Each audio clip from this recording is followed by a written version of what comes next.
بسم اللہ الرحمن الرحیم۔ میرے پیارے محترم دوستو، اگر آپ پر کوئی مشکلات ہے، کوئی کاروباری مسئلے ہے، کوئی بے روزگاری ہے یا کوئی اور مالی مشکلات ہے، تو اس کے لیے اللہ تعالیٰ کے ان 3 ناموں کا وظیفہ شروع کرے۔ انشاءاللہ العزیز جتنا بھی تکالیف پریشانیاں ہیں، اللہ تعالیٰ اس سب کو ختم فرمائے گا۔ اس وظیفہ کو ایک مرتبہ ضرور آزمائے۔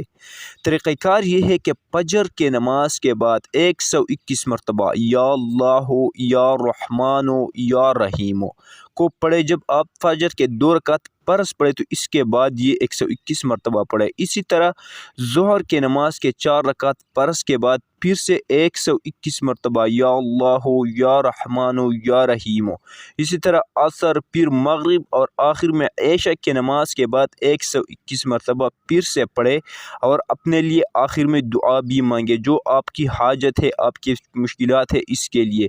اس طرح اس عمل کو اگر آپ نے ایک ہفتہ مسلسل کر کے اللہ پر پورا یقین رکھ کر دیا 5 وقت نماز کے ساتھ، تو میں آپ کو یقین کے ساتھ کہہ سکتا ہوں کہ آپ کے مشکلات اور پریشانی ضرور ختم ہو جائے گی۔